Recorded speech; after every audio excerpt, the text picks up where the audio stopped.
Police have shot, injured and killed protesters in various parts of the country, including here in Nairobi. Scores of protesters have been arrested for participating in an exercise that is clearly protected by our Constitution. As usual, it is the police maiming and killing people. Slowly, ours is degenerating into a police state. We must not allow it to happen to our country again.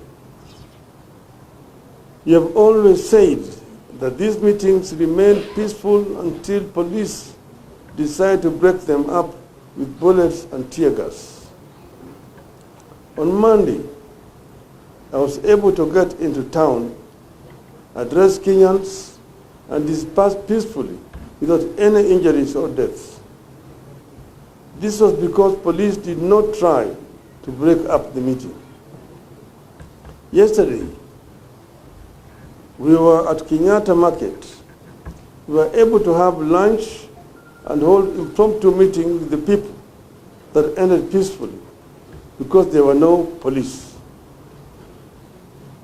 All our engagements are peaceful until the police show up.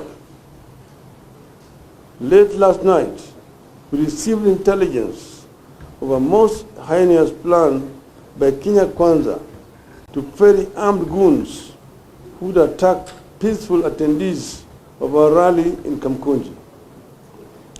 These goons had expressed orders to shoot directly into the crowd while enjoying police protection.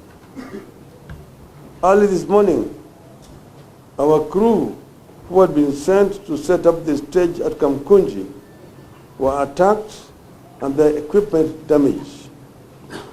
Some were arrested. In line with the intelligence we received, armed goons have this afternoon descended on Kamukunji grounds and shot indiscriminately into the crowd. Police have used water cannons to disperse those peaceably assembled there. In order to protect our people and avert more injury and loss of lives, we have taken the strategic decision not to proceed with the rally at Kamukunji grounds this afternoon. In any case, the police have made the point. We take this opportunity to thank Kenyans for taking up our call to fight for ourselves.